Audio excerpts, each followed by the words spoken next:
ہم ذرا سا نبی صلی اللہ علیہ وسلم کی زندگی کی جھلکیوں میں سے آج بڑی خوبصورت جھلکیاں دیکھنے والے ہیں، اور وہ ہے حضرت خدیجہ رضی اللہ تعالی عنہا کے ساتھ اللہ کے نبی صلی اللہ علیہ وسلم کا تعارف، آپ کے ساتھ تجارت، اور پھر ہوتے ہوتے یہ بات پوری ہوئی، آپ کے ساتھ شادی کی۔ ہم نے دیکھا کہ نبی صلی اللہ علیہ وسلم کو اللہ تعالیٰ نے عام لوگوں سے زیادہ خوبیاں دی ہوئی تھیں، اور اس کو آپ کے پاس رہنے والے جلد ہی محسوس کرنے لگے۔ ابو طالب کے دل میں ایک چچا ہونے کی محبت بھی تھی آپ کے ساتھ، دوسری آپ کے کردار کے ساتھ بھی محبت تھی۔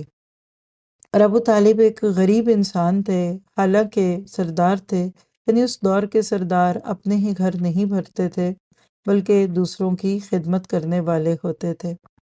جب نبی صلی اللہ علیہ وسلم کی عمر مبارک تقریباً 23 یا 24 سال کی ہوئی تو آپ کو نبی صلی اللہ علیہ وسلم کی شادی کی فکر ہوئی، اور ساتھ ہی ساتھ ایک یہ بھی فکر تھی کہ آپ کوئی اچھا کاروبار کر لیں۔ آپ نے نبی صلی اللہ علیہ وسلم کو آفر دی کہ اگر آپ کہیں تو میں خدیجہ سے بات کروں، کیونکہ وہ ایک عورت ہے اور عورتیں ایک خاص حد تک ہی موویبل ہوتی ہیں، تو وہ اپنے مال کو کسی مرد کے تھرو تجارت اس کی کرواتی ہیں، تو کیا آپ اس کام کے لیے تیار ہیں؟ تو آپ نے فرمایا کہ چچا آپ جو فرمائیں ایسا آنکھوں پر۔ حضرت خدیجہ رضی اللہ عنہا بڑے اونچے گھرانے کی خاتون تھی۔ ان کا سلسلہ نسب 5ویں پشت میں قصی تک پہنچ کر آپ سے جا ملتا تھا، یعنی نسب بھی اوپر جا کر آپ کے ساتھ ملتا تھا۔ یہ بنی مخزوم کے 2 رئیسوں سے یکے بعد دیگرے بیاہی جا چکی تھی۔ یہ پوائنٹ نوٹ کیجئے گا، آپ کی زوجہ بننے سے پہلے یہ 2 دفعہ شادی شدہ تھی، اور وہ دونوں کافی دولت چھوڑ کر دنیا سے رخصت ہو گئے تھے۔ پھر قریش کے بہت سے رئیسوں نے شادی کا پیغام بھیجا، لیکن ہر ایک کو انہوں نے ٹھکرا دیا۔ اب وہ تنہا رہتی، اپنا سرمایہ کاروبار میں لگاتی، خوب نفع اٹھاتی اور بڑی خوشحالی کی زندگی بسر کرتی۔ ابو طالب پہنچے تو وہ تجارت کے لیے کسی آدمی کی فکر میں تھی۔ ابو طالب نے پوچھا، خدیجہ محمد صلی اللہ علیہ وسلم سے تجارت کرانا پسند کرو گی؟ خدیجہ بولی، آپ کسی ناپسندیدہ اور غیر آدمی کے لیے کہتے جب بھی مجھے کوئی انکار نہ ہوتا، یہ تو اپنے آدمی ہیں اور وہ بھی امین۔ یعنی یہاں سے دیکھیے ریپوٹیشن اور جو بندے کی صحبت ہوتی ہے نا، وہ کام آتی ہے۔ ابو طالب لوٹ کر آپ کے پاس آئے اور آپ سے مخاطب ہو کر بولے کہ محمد صلی اللہ علیہ وسلم، لو اللہ نے روزگار کا انتظام کر دیا۔ خیر، شام جانے کے لیے قافلہ تیار ہو گیا، اس میں آپ بھی تھے۔ آپ کے ساتھ خدیجہ کا غلام میسرہ بھی تھا۔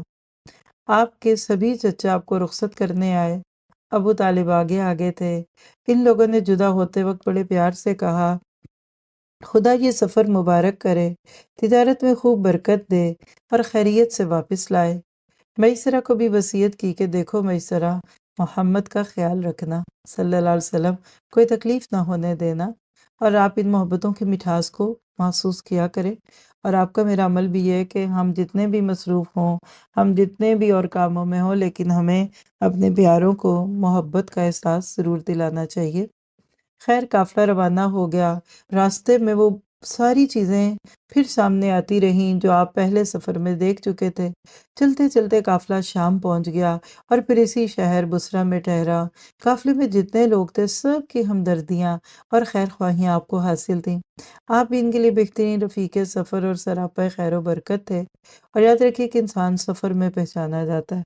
اگر آپ کسی کے بارے میں جاننا چاہتے ہیں یا اس سے کوئی رشتہ ناتا یا کاروبار کرنا چاہتے ہیں تو پہلے ایک آدھا سفر کر لیجئے۔ اب رہ گئی بات خدیجہ کے غلام میسرہ کی، تو اس کا تو حال بھی نہ پوچھئے، کیونکہ وہ تھا تو غلام، یعنی اس کا کیا حال ہے جیسے وہ آپ کا غلام ہو، بے حد محبت کرتا، ہر وقت خیال رکھتا، آپ کی کسی بات کو نہ ٹالتا۔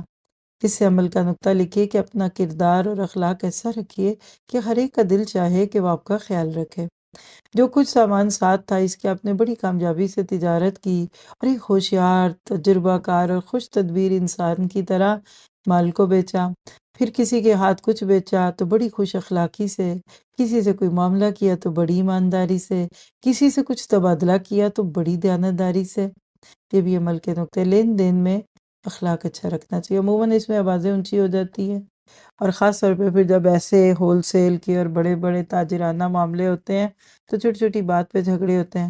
خواتین ہونے کے ناطے ایک میرا آپ کا اس میں عمل ہے، اس کو ضرور نوٹ کیجئے گا کہ اول تو کوشش کیجئے کہ آپ کے مردوں کو اللہ نے آپ کے سر پہ قوام بنایا ہے تو انہیں کی لائی ہوئی چیزیں پسند کر لیا کریں۔ اچھی بات ہے، خود لائیں گے تو تعریف بھی کریں گے جب آپ استعمال کریں گی۔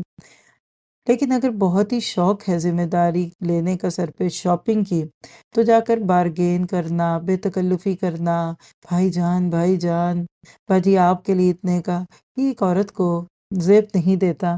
عورت جتنی اپنے آپ میں رہے گی اتنی محفوظ رہے گی۔ خیر جب واپس آئے تو حضرت خدیجہ نے کچھ فرمائشیں کی ہوئی تھی کہ جب یہ سامان وہاں بکے گا تو وہاں سے کچھ خرید لائیں۔ وہ سب سامان آپ لے کر آئے اور اس میں دو طرف سے تجارت کا فائدہ ہوا۔ اب سوال یہ ہے کہ کیا کاروبار کی ان مشغولیتوں میں آپ کے معمولات چھوٹ گئے؟ نہیں، آپ اسی طرح تنہائیوں میں بیٹھ کر غور و فکر کرتے رہے۔ لوگوں کے حالات جدا جدا تھے، ان کے مذہب مختلف تھے، ان کے عقائد ایک دوسرے سے الگ تھے۔ اب ہر ایک کو عقل کی ترازو میں تولتے، ان میں کون صحیح ہے، کس حد تک صحیح ہے۔ گھنٹوں بیٹھے اسی غور و فکر میں ڈوبے رہتے۔ جہاں قافلے کا پڑاؤ تھا اس سے قریب ہی ایک بہت بھاری درخت تھا۔ ایک روز معمول کے مطابق آپ اسی کے نیچے بیٹھے ہوئے تھے۔ میسرہ ادھر ادھر کچھ کام میں مصروف تھا۔ پاس ہی گرجا گھر تھا، اس میں سے ایک راہب نکلا اور میسرہ کے پاس آیا۔ اس کا نام تھا نستور راہب۔ میسرہ یہاں تجارت کی غرض سے ہر سال آتا تھا، اس لیے اس کی اس سے سلام دعا تھی۔ وہ بولا، میسرہ تمہارے ساتھ یہ کون ہے؟ میسرہ نے کہا، قریش کا ایک جوان۔ راہب بولا، تم نے اس میں کیا کیا اوصاف دیکھے؟ اب یہ جملے لکھ لیجئے، یہ ہے کریکٹر سرٹیفکیٹ، اور آپ کو اس بارے میں بہت سارے کریکٹر سرٹیفکیٹ دکھنے والے ہیں۔ میسرہ نے کیا کہا کہ میں نے تو ان میں ایمانداری، پاکیزگی، ستھرائی، نرم مزاجی اور خوش اخلاقی اور افکار و خیالات کے سمندر میں اسی طرح غرق رہنا، نگاہ تصورات سے کائنات کا مطالعہ کرنا دیکھا۔ اب آپ اپنا جائزہ لیجئے، آپ میں ان میں سے کیا ہے کیا نہیں۔ جو نہیں ہے بس اس کو پوائنٹ آؤٹ کر لیں اور انشاءاللہ کوشش کریں گے کچھ ہی دن کی پریکٹس کے بعد ہمارے اندر آ جائے گی۔ نستور نے بڑی بےتابی سے پوچھا، اس کی آنکھیں کس قسم کی ہیں؟ اب میسرہ پر کچھ گھبراہٹ سی طاری ہوئی۔ بولا، آنکھیں سیاہ اور چوڑی ہیں، سفید حصے میں سرخ ڈورے ہیں، پلکیں سیاہ ہیں اور باریک ہیں، کچھ بڑی بڑی بھی ہیں جو آنکھوں کا حسن دوبالا کرتی ہیں۔ نستور جو اب آپ کے پاس آنے کے لیے پر تول رہا تھا، یعنی اب اس کے اندر بے چینی تھی آپ سے ملنے کی، وہ بولا، میسرہ جس درخت کے نیچے ٹھہرے اور اس میں یہ خوبیاں ہوں وہ نبی ہی ہو سکتا ہے۔ پھر وہ آپ کے پاس آیا اور اس کی قوم میں جو مذاہب رائج تھے ان کے بارے میں سوالات کرنے لگا۔ وہ چاہتا کیا تھا کہ اس سلسلے میں آپ کے خیالات معلوم ہو اور اندازہ ہو کہ آپ کے دل میں ان مذاہب کا کیا مقام اور کتنا احترام ہے۔ آپ نے ان کی تردید کی اور سب سے بیزاری ظاہر کی۔ خود اس کا مذہب چونکہ عیسائی تھا اس لیے اب اس نے آپ کے بارے میں بھی سوال کیا۔ آپ نے اس میں جو اچھائیاں یا برائیاں تھی سب بیان کر دی۔ کیا پتہ چلا کہ سچ بولنا چاہیے، لوگوں کو جھوٹی تسلیاں نہیں دینی چاہیے اور ان کے بارے میں غلط بیانی بھی نہیں کرنی چاہیے۔ تو یہاں سے اگر آپ اور میں دیکھیں تو کیا خوبصورت انداز تھا پیارے نبی کا، بات بھی کر دیتے تھے، دل بھی رکھ لیتے تھے، جھوٹی تعریف نہیں کرتے تھے، جھوٹی تنقید بھی نہیں کرتے تھے، جس چیز کو صحیح سمجھتے تھے اس کو صحیح کہتے تھے، جس کو غلط سمجھتے اس کا دبے لفظوں میں تذکرہ فرما دیتے تھے۔ خیر قافلہ کچھ دن کے بعد واپس مکہ کی طرف پلٹا، مرز زہران پہنچا، جگہ کا نام ہے۔ تو میسرہ نے کہا، محمد صلی اللہ علیہ وسلم آپ خدیجہ کے پاس جائیے خود اور انہیں کامیابی کی خوشخبری سنائیے۔ یعنی ظاہر ہے کہ کان لگے ہوتے ہیں، کوئی گیا تو وہاں اس کو کیا کامیابی ہوئی تو بہتر ہے کہ اتنا اچھا سفر گزرا، اتنا نفع ہوا تو آپ خود بتائیے۔ خیر آپ اونٹ پر روانہ ہو گئے اور دوپہر ہوتے ہوتے مکہ پہنچ گئے۔ خدیجہ اس وقت بالا خانے میں تھی اور منتظر تھیں کہ وہاں سے کیا خبر آتی ہیں۔ اچانک کیا دیکھتی ہیں کہ ایک اونٹ پر کوئی سوار ہے۔ اونٹ ریگزار کی تپتی ہوئی ریت پر محو رفتار ہے، بالکل ہوا کا مقابلہ کر رہا ہے۔ خدیجہ نے سوار پر نظریں گاڑ دی کہ پہچانے کون ہے، اور جب وہ سوار کچھ قریب ہوا، کچھ قریب تو دیکھا وہ تو محمد ہیں صلی اللہ علیہ وسلم، اور انہی کے گھر کی طرف تیزی سے بڑھ رہے ہیں۔ آپ دروازے پر پہنچے۔ خدیجہ نے رضی اللہ عنہا بڑے خلوص سے استقبال کیا اور خیریت سے واپس آنے پر خوشی کا اظہار کیا۔ آپ نے بڑے اچھے انداز سے سفر کا پورا حال سنایا، کاروبار کی رودات بھی بیان کر دی کہ کیا بیچا، کیا خریدا، کتنا نفع ہوا۔ حضرت خدیجہ بڑے شوق اور دلچسپی سے ساری داستان سنتی رہیں، دل ہی دل میں آپ کی خوبیوں کی معترف ہوتی گئیں۔ آپ کی باتوں سے انہیں خوشی ہو رہی تھی، آپ کی خوش کلامی ان کے دل کو بھا رہی تھی، اور سب سے بڑھ کر آپ کی ایمانداری اور سچائی ان کو مو رہی تھی۔ پھر اس بار تجارت میں بے انتہا برکت ہوئی، اتنی کہ پہلے کبھی نہ ہوئی، اس سے بھی متاثر تھی۔ خیر، پھر میسرہ آ گئے۔ ان کی زبانی جب حالات سنے تو دل خوشی سے لبریز ہو گیا۔ پھر اتنی حیرت اور مسرت ہوئی، اتنی ہوئی جس کا کوئی ٹھکانہ نہیں تھا۔ میسرہ نے بتایا کہ آپ نے کس طرح تجارت کی، معاملات میں کتنی سچائی اور ایمانداری دکھائی، پھر کس قدر ان کے مال تجارت کی فکر رکھی اور جان اور دل سے اس کی حفاظت کی۔ ساتھ ہی ساتھ میسرہ نے راہب نستور کا واقعہ بھی سنا دیا۔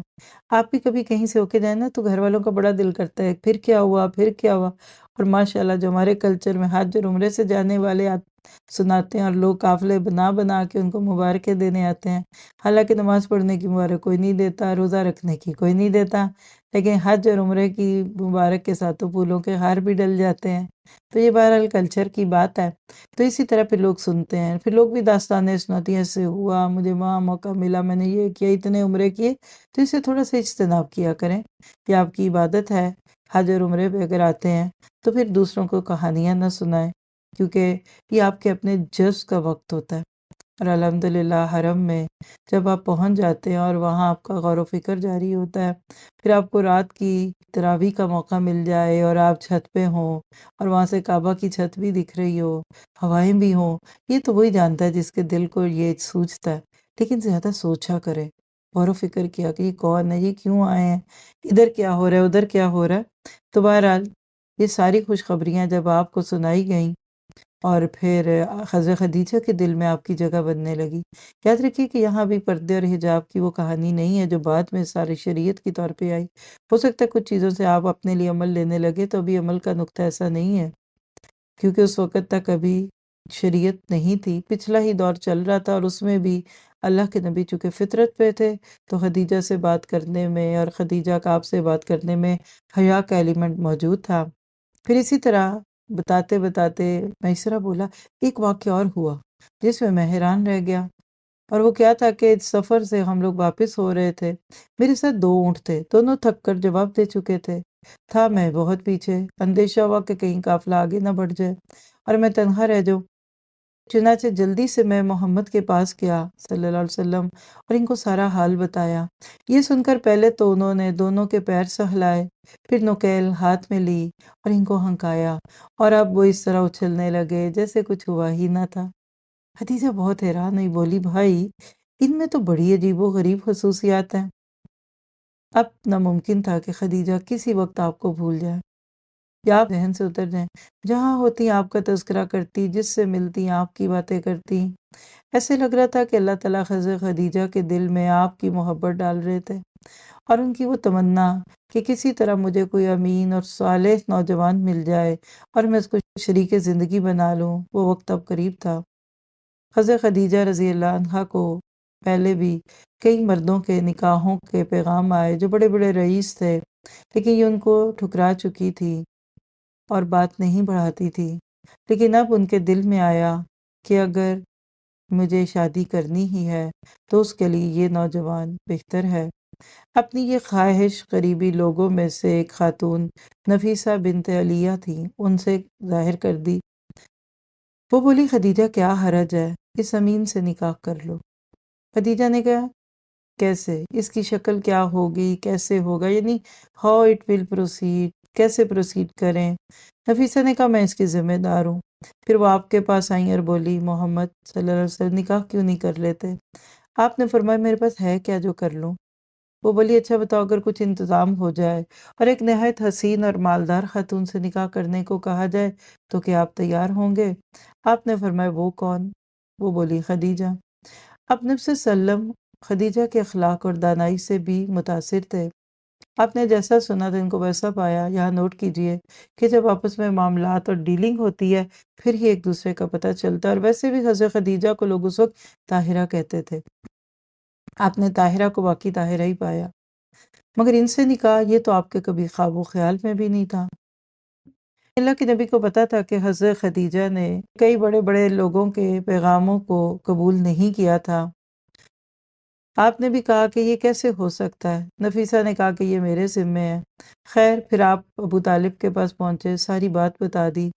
ابو طالب نے سنا تو سخت حیران ہوئے، لیکن چونکہ آپ کی زبان سے کبھی جھوٹ اور غلط بات نہیں سنی تھی اس لیے انکار بھی نہ کر سکتے تھے۔